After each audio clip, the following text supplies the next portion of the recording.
VOLUMNIA Wellwood, District 1. I have volunteered for the great honor of representing District 1 in this glorious competition.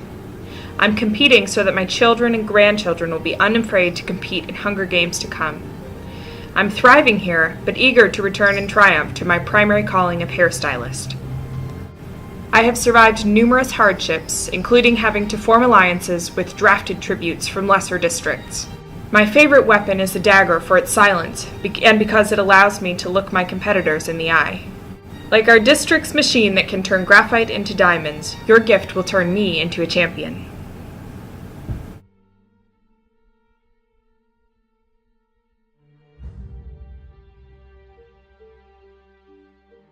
Maverick Selkirk, District 1. As you may know, I wish to honor my brother Rothport. He died after choking on a disgusting pretzel made by those disgusting pigs in District 3. You should sponsor me because I will vanquish all of my enemies with my donkey bone infused armor and weapons. This is a very delicious apple that I received because you wish to give me a delicious apple. I also received these delicious golden fishes, which shall provide me much nutrition for my battles. You must have also known that I love a delicious, frothy ale because my father was a winemaker. If I could lift my armor, I would drink it. Thank you so much for your support.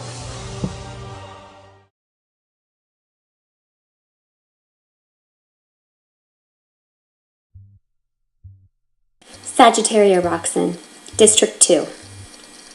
I come from a long line of champions. My father was the champion of the 33rd Annual Hunger Games, and I am here to represent honor for our family. I've been training my entire life to fight in the Hunger Games, and finally, in my 16th year, I've been selected. I watched my brother die 2 years ago, fighting for his right to bring honor to our family, and this will not happen again. I will come out of this alive. My skills include speed. I can run and swim faster than anyone in my district. I can climb anything, and I can hide anywhere. I'm very small, and I can be easily hidden in any tiny crevice or animal nest. And of course, knife work. I've been training with knives since the age of 2. I can throw a knife from 100 yards away and hit my target with an 87% accuracy. I don't think any other tribute could say as much. If you sponsor me, your gifts and your donations will not go to waste. I will come out of this alive, and my sponsors and I will stand proudly in the victor's ring at the end of this year's Hunger Games.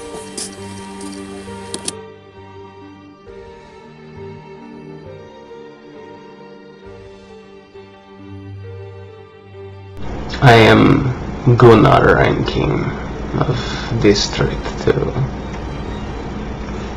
It has been a dream of mine my entire life to fight in the Hunger Games, to show off my battle-hardened prowess. My grandfather, he taught me everything I know about survival, about combat, about the Hunger Games. He knew that more important than anything in life was to display one's loyalty to the capital. That is all that matters. My parents were pathetic fools. They wanted to live their humble, simple lives, their peasant-like existence, cooking and cleaning and working. But no, I knew that the only thing that mattered was to enter this competition and show my strength, the strength of my family, to honor them. Life in District 2 was not easy. The expectations were high. But I will be victorious. And I fight only for myself. That woman, Sagitarria, she may believe that I will fight with her until the end, but she knows, as well as I do, there is only one victor. And as sure as I breathe, I swear to you today, I will choke the life out of her as soon as look at her. When she least expects it. I do not need the usage of a weapon. No. I have learned hand-to-hand combat to a degree that only those others in this competition could dream of.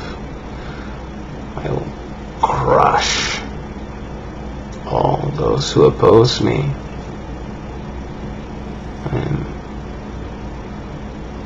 unstoppable.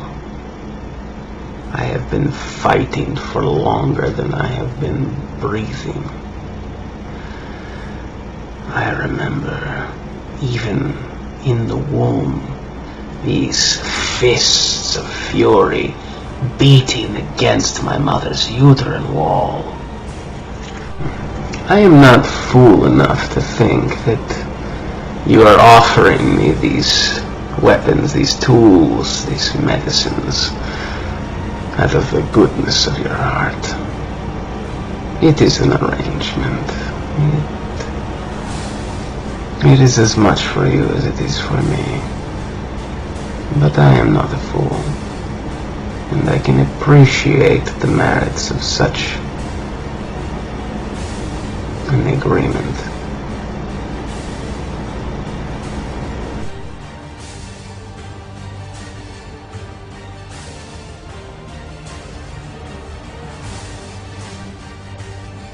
My name's HAMMIL INCHCAPE. District 4 is my home and my life.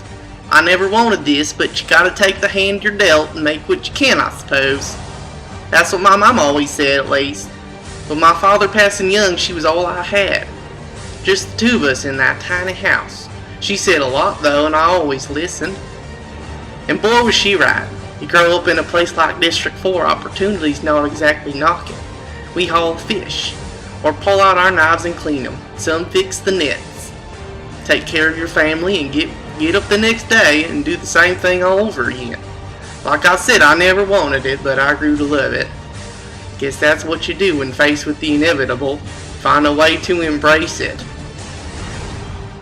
It may sound like a dull existence, but it's mine, and I wouldn't change it now if I could. Besides, it helped me prepare for this. Just like with home, I'll find a way to embrace what's to come in the games, and all that work on the docks may have helped me in a few ways, I reckon. I'm strong as an ox, and I bet my hand with a knife against any other. Show me a body of water, and I'll find a feast. The sum of my experiences brings me here with these skills, and I think I'm as prepared as I'll ever be. No regrets, no looking back, no wondering about the what-ifs. Just here and now, just this fight, this struggle. It's all just another bump in the road. I don't know if I can win, but that's not what it's about. It's about making the best of it, that's for damn sure. Sometimes even the best intentions can't see you through to the end. I wouldn't still be here if it weren't for what you did. Thanks for the supplies. I'll put them to good use, you have my word.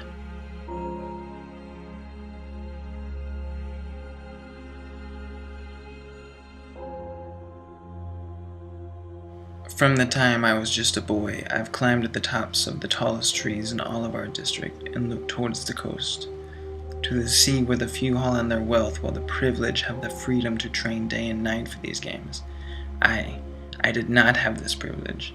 When I was 10 years old, my father was pulled in the river when rushing waters caused his crew to lose control of a massive black pine, and every day of my life since then, me and my two brothers have worked to bring food home to our mother and sisters.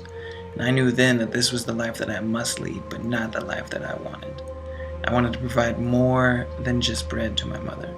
I wanted to instill pride in her. I wanted to privilege my own children someday. And I wanted to be more than my father. I wanted to die admirably. I wanted to win the Hunger Games. And that's why every day I would work 16 hours to bring food home to my family. And after that, after everyone else is done working for the day, and when the forest becomes silent again like it used to be, I would climb the black pines to their very tops.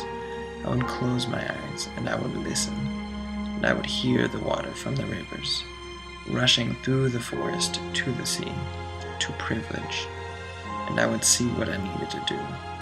I would see it every day. I would prepare myself to fight. I would prepare myself to die, but I won't. Not today, not tomorrow, not for a long, long time, because I will win these Hunger Games, and I will bring privilege to my family. Thank you.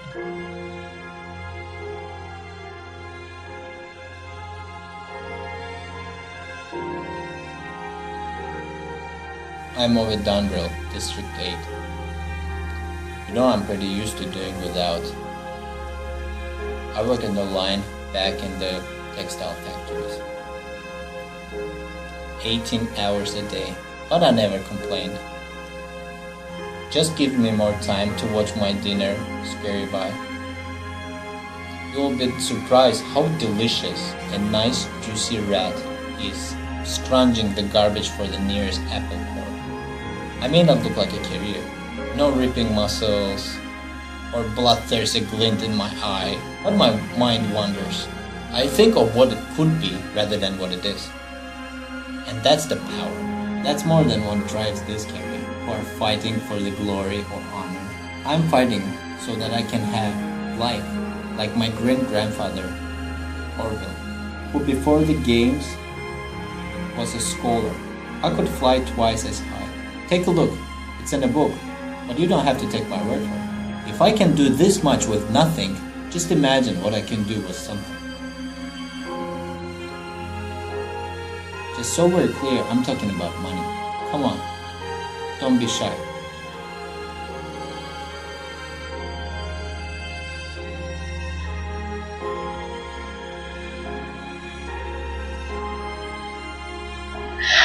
My name?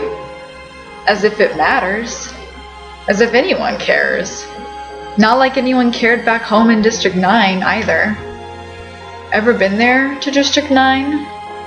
Nobody has except those who have had the misfortune of being born there.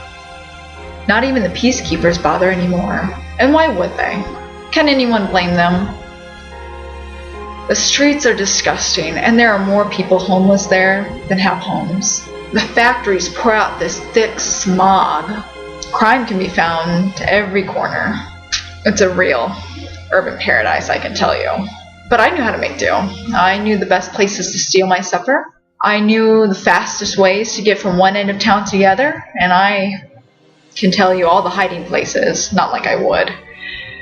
I guess it's good I'm a fast runner too, because I've gotten chased off more times than I can count.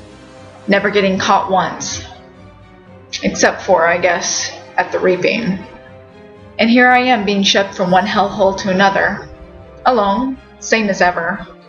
You think I'm afraid of a few more people on my tail? We'll see how they handle me. They can chase all they like, but I'll have a few surprises waiting for them. I promise. Just you wait. Am I supposed to thank you? Where were you all the years that I was nearly starving? I don't want your charity. But I guess it's one less thing that I have to steal. My name. I almost forgot. See, even I forget my own name sometimes. My name is OTILLIE HERRIOT. Like you'll even remember by tomorrow.